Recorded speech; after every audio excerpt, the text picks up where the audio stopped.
Frenny! For today's video, magluluto nga pala tayo ng pechay with kikiam. Tara, samahan niyo ako. Ipiprito na muna natin ang kikiam.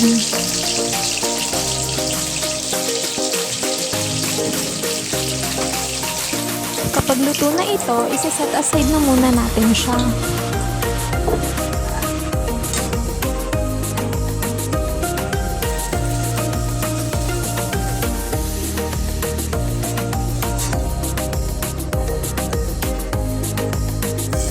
Pagkatapos nating magprito ng kikiam, magigisa naman tayo ng bawang, sibuyas at kamatis.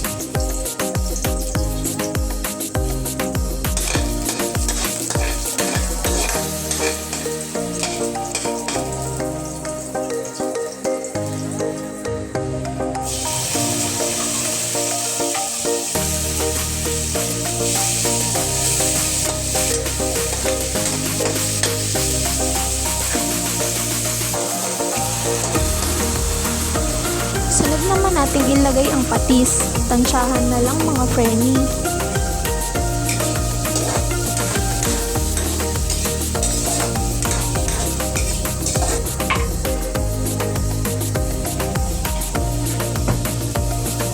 Pag okay na, isunod naman natin ilagay ang stem ng pechay.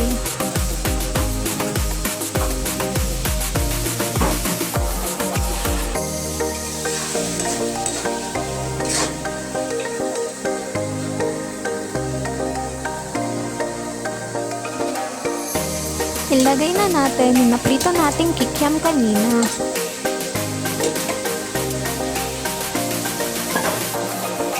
Sunod naman natin ilagay ang oyster sauce. Mamasitas oyster, baka naman.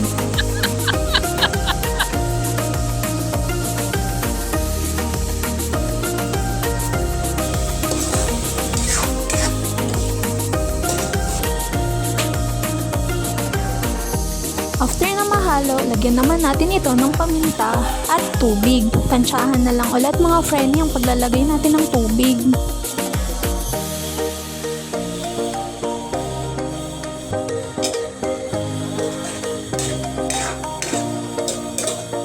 Next naman natin ilagay ang dahon ng pechay.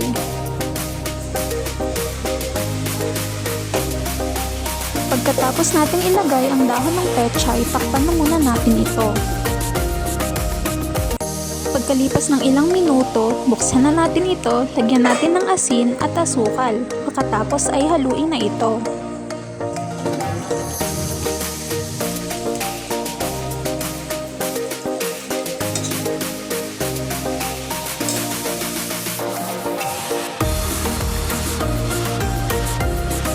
Pagkatapos haluin, lagyan na ito ng slurry para lumapot.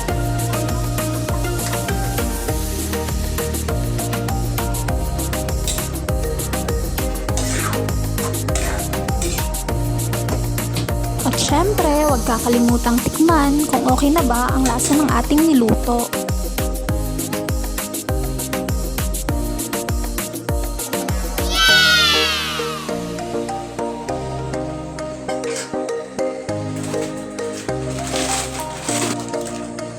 Lalagyan ko na siya ng chicharon.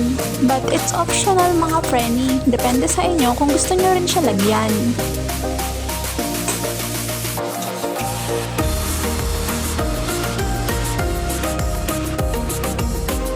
And now it's done!